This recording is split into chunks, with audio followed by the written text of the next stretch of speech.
Welcome to the second in my series of video articles on how to use writing short stories to find your writing process. In this video, we're going to talk about planning versus discovery writing.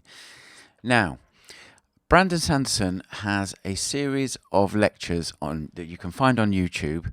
In his first lecture at around the 24-minute mark, something like that, he has this quote, and I've given it the heading of your job as a writer, and I'll read them all out. Your job as a writer right now, if you have not finished at least 3 novels, I'm just pulling that out of the air. It could be, but let's just go with that. If you haven't finished at least 3, maybe if you haven't finished 5, your job is not to sell books. Even if you want to be a professional, your job is to write enough books to learn your process and what works for you. Now, he goes on to say in the lecture, and you should watch this lecture, it's a great lecture. All of his fiction lectures are worth watching. They're very dense. They're full of information. They are not practical, so you won't watch a lecture, stop a segment, and then be able to go away and do something. Each lecture might have 15 or 20 different chunks in it that you need to think about and work out how you could put in your writing process or whether it doesn't fit your writing process. So it's very much an info dump, to use a world building term, but lots of information from a guy who's written a lot of books and written a lot of words and been pretty successful. So you should definitely check those out. I kind of agree. I do agree with what he says. Your job is to write enough books to learn your process and what works for you, not to look to sell books. But there's a problem with writing multiple novels to find your writing process.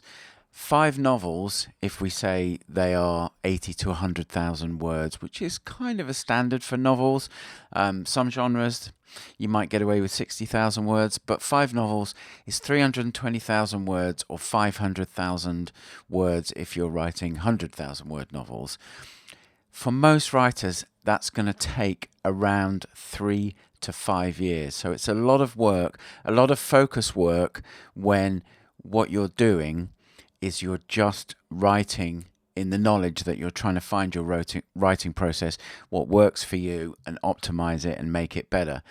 My contention is you can write 50 short stories, maybe 5,000 words is an average, 4,000 to 7,000 words is a typical kind of short story length, but you'll be able to do this process in 50 short stories rather than 5 novels, and you'll be able to do it better to make you a higher quality writer and to do it more quickly. There are some caveats here that I just want to point out. If you're watching this video, you've been attracted by the headline of the video, or you've seen some of my other videos, my How to Write Short Stories series, you probably have already written fiction and you aren't at the start of this process. So if that's the case, you'll have to adjust accordingly. And you probably already know some things about your writing process, so you've probably already got a preference for whether you want to write onto a computer or you write by hand or you dictate.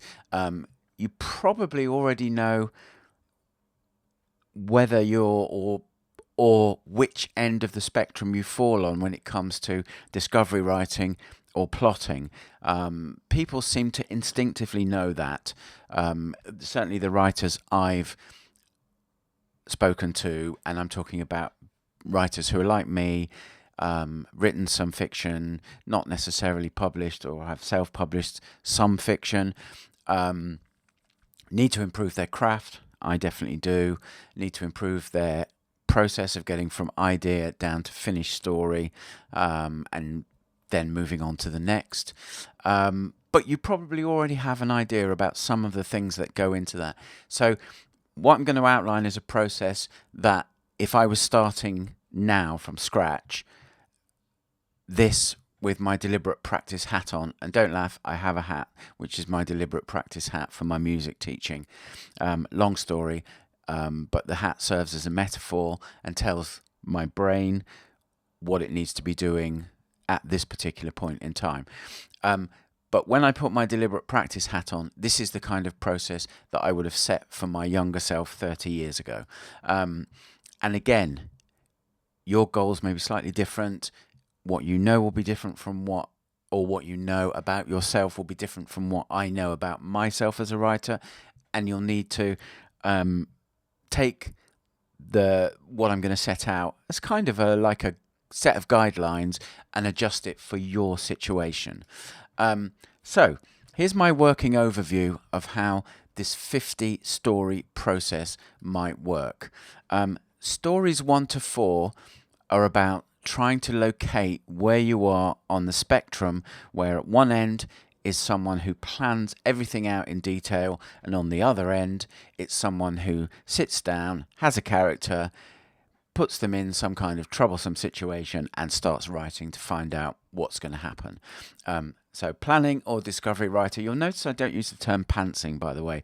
I don't like the term pantsing, even though I'm more of a planner, as we'll talk about later. I find there's something in the term pantsing that is a little derogatory. I can't put my finger on it, but so I prefer to use the term discovery writing. Even though I'm not a discovery writer per se, that doesn't mean you shouldn't be if that suits you. And there are discovery writers out there who are turning out great works of fiction, and it's not something that we should look down on. Okay, so stories 5 to 10 are about reflecting after story 4, working which end of the spectrum you're on, and then trying to refine the process so it becomes something that you can repeat in story after story after story. We're mainly concerned with stories 1 to 4 in this video. We'll talk in another video about stories 5 to 10. Stories 11 to 20 are about experimentations within genre. So that's things like experimenting with first person versus third person, experimenting with different story types, whether you're a solution story writer or experimenting with solution stories or revelation stories or resolution stories or whatever it is. But it's about taking the process that you've discovered in the first 10 stories and making sure it can support the repeated writing of other stories. Stories 21 to 40, these are about revision. And so I mentioned this in a previous video, in one of Brandon Sanderson's videos. I think the first one that I've talked about already, where we got the quote about your job as a writer. He talks about how revision was something, first of all, it's the thing he dislikes the most about writing. So I'm a snap on that. I agree with that completely. And he said it was the process that took his novels from not being good enough to publish to being good enough to publish. But the important point about revision, and you do have to learn how to revise your stories, is in the revision process, you can isolate things that are weaknesses in your writing, and then you can take them to non-story writing practice and fix them with deliberate practice. Now, that could be a mini-series all on its own on how to do that, and we don't have space to go into that much today. We don't go into it at all today in this video, but that's the important thing. Revision's not just about making the story better and fixing any things that you've got wrong. So say you've written a character's got blue eyes on page 5 and then on page 12 he's got red eyes, whatever it is. And obviously I'm emphasizing with dramatic effect, but it's looking for things in your writing that need to be improved to bring your level of writing up. And each of these stories, and you can even go back to story 11 to 20 and use those as well. If you take them through the revision process, however that looks for you, and do it properly, you may find, especially if you revise 3 or 4 stories in a short period of time, you may find mistakes. Not mistakes is the wrong word. You may find things that you're doing in your writing, techniques. So say you might be, if you're on the beginner end of the writing spectrum, you're more likely to do things like use passive voice or not be specific in some of your word choices and say things like, I was walking down the street and got jumped by a bunch of hoods, whereas specific words would be how many of these people jumped you. So let's say it's 6. What kind of hoods are they? Are they gangbangers? Are they, and if you're writing some kind of ironic story, you could say you got jumped by 6 vicars or something like that. But using precise language, using things like active voice, using active verbs where possible, using strong nouns, all those kind of basic things, something you should have under your control, and they can all be fixed very easily. And once you've got the foundations in place, then you can go on to experiment with other things, more advanced writing techniques. So wherever you are on the process, you will be able to find things that you can work on to improve your writing, that you fix outside of writing stories. You don't use, in my opinion, and this is again with my deliberate practice hat on, you don't use the process of writing stories as a way to try and improve your writing. In the same way that a concert pianist doesn't use the performance of a concerto in a concert hall as a way to improve their piano playing. It's a performance. Or a professional golfer doesn't use a professional golf game to work out, to try and improve his performance. He uses it to try and win the trophy. And then after the fact, he might go over the different holes and go, I got let down on 3 holes by my 3-iron. So that gives him something he can go away and practice on the driving range. So these stories are about that. And by the time you get to that point, you should be at a reasonable level, and hopefully taken your writing up to a level where it's close to publication level.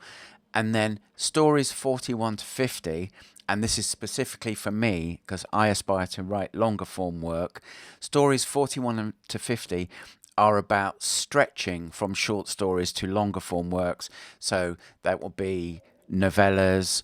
I've got a couple of ideas that are serial fiction. So it's a way of writing a longer form story in distinct chunks. And that's what I would use these last 10 stories of the 50 story process to do. So, that's the working overview of how I would go about doing it.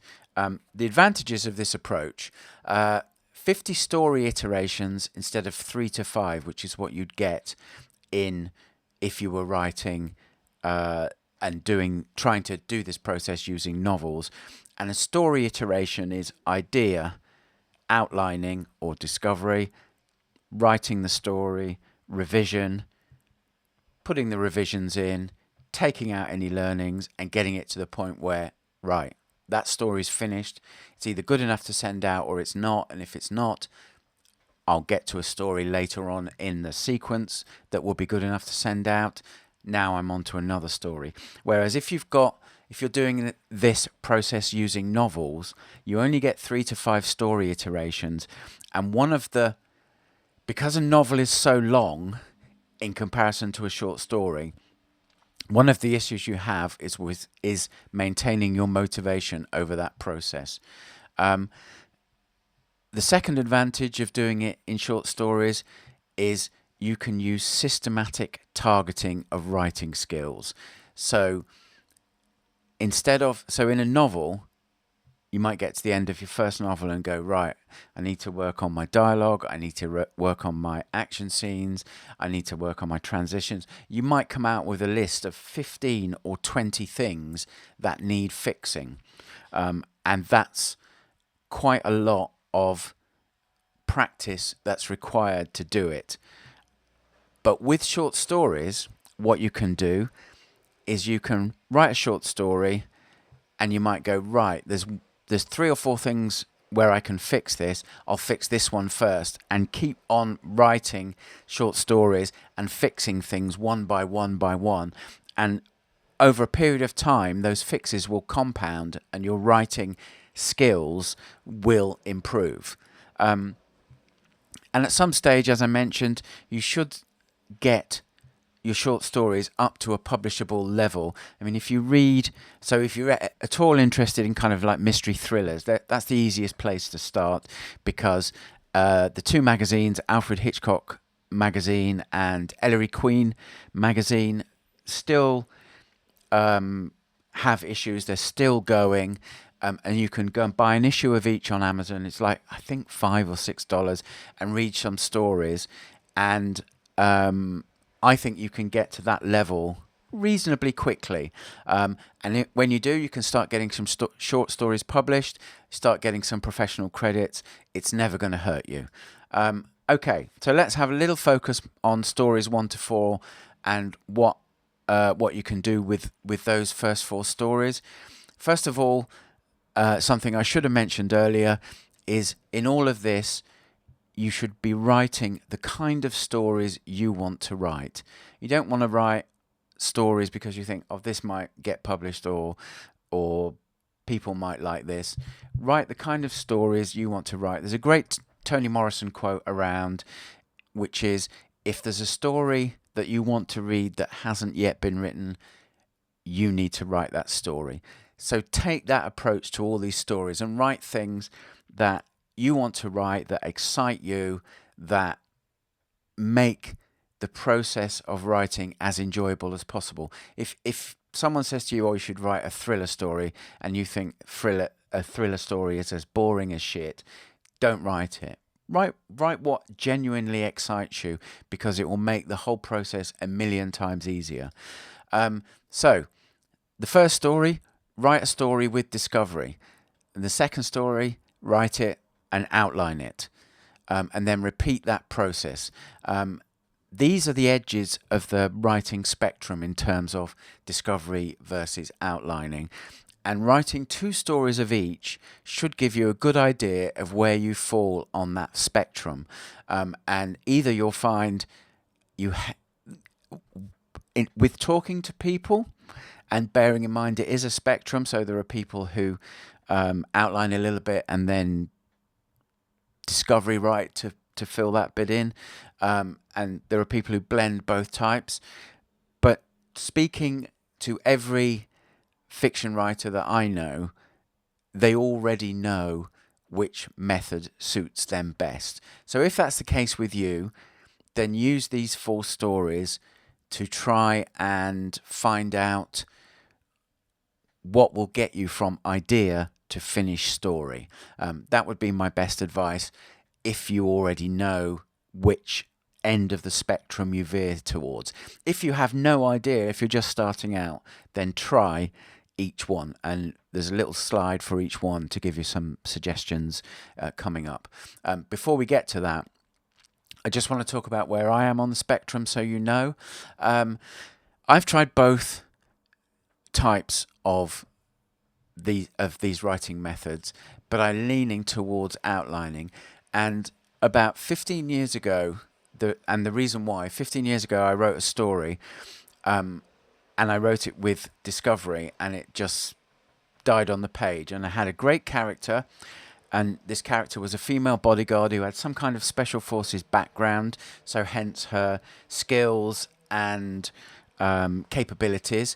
But because she was pretty, she could hide her role as a bodyguard by pretending to be a glamorous escort. So the people who were hiring her as a bodyguard would know that she was a bodyguard, but would take her to events and stuff as an escort. And sadly, these things do happen for both male and females. You can sell yourself as a person who escorts a person of the opposite sex, or even the same sex, to events to make them look good, or whatever it is.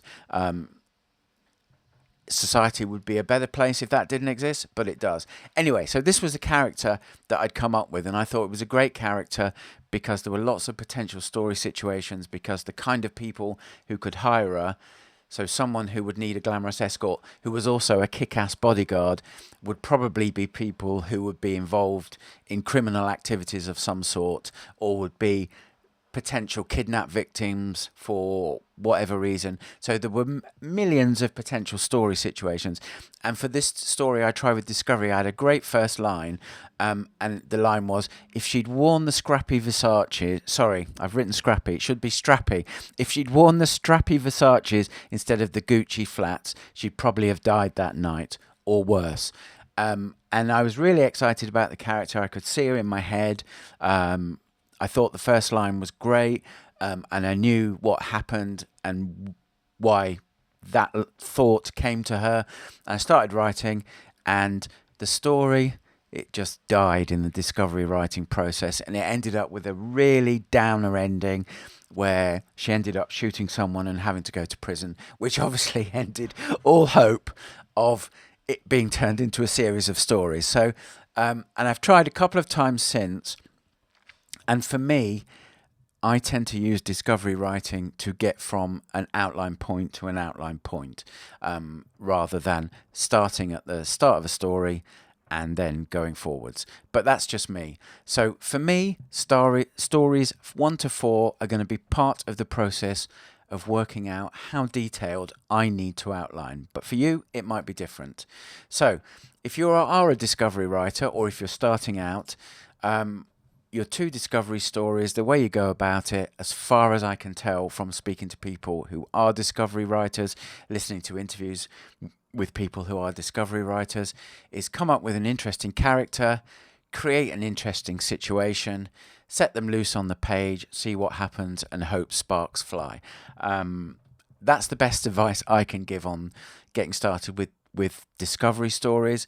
But see what happens, and you might find that for you, it works. There are people who write like this, and produce lots of fiction. So it does work for some people. It just doesn't work for me, sadly. And a further note on that: when I get ideas for stories, I get not just a character, but I get the beginning of the story and I get the end of the story as well. Usually, in the story about the female bodyguard on the previous slide, I only knew the start of the story, but I was so excited to write the character because I thought she was a great character, that I didn't spend any time thinking about the end. And as I said, the end was a real downer. So you may not get ideas like that, but finding out whether you do or not is part of the process that the 50 short stories is intended to work on. If you're an outliner or you're not an outliner and you're trying outlining for the first time, my suggestions are there are multiple story models you could use so that you don't have to waste time on researching story models and the like and finding out what to use. My 2 suggestions are to go with either Dan Harmon's Story Circle or Dan Wells' 7-step structure. Both of those will flex to longer form work, but they'll also compress to shorter form work. I've got my own idea on what I'm going to use for an outlining structure, and it's neither of these, although as with all story models, they're all similar in many respects, and I'll be detailing that in my How to Write Short Stories series of articles at some point very soon. So when you've picked a story model, outline your story. Some people who outline, what you need to find out if you are veering towards outlining is how detailed that outline needs to be. So can you get away with 5 or 7 plot points and then write from 1 to 2 to 3 to 4 to 5? Or do you need to get 5 plot points and then get 2 or 3 sub-beats detailed out between each of those main plot points or story tempos, whatever you want to call them, in your story? So that's, again, try both methods. See if you can write from not a vague outline, but an outline where it just outlines the main points, and then your discovery writing to link those points up, and then try out coming up with, say, 5 or 7 story points and writing in the sub-beats and seeing if that makes writing the story easier. And then write it and see how you get on and see what you're looking for. These are experiments to try and identify what kind of writer you are, what suits you the best. And what suits you the best can be defined by what story actually got completed, what felt enjoyable to write. Those two parameters or criteria are probably the best to bear in mind and be guided by, because if you complete the story and you enjoyed it, then there's a good chance that that process that you used to get to that point will be repeatable. So that's it for this episode. Hopefully it's given you food for thought. In the next episode, we're going to talk about stories 5 to 10, which will be about honing the process. Now, it won't be, depending on when you're watching this, it's June, let me look at my phone, I don't even know what the date is. It's June the 5th today, and I actually wish to write my first 4 stories, which before I get to the next episode in this mini-series.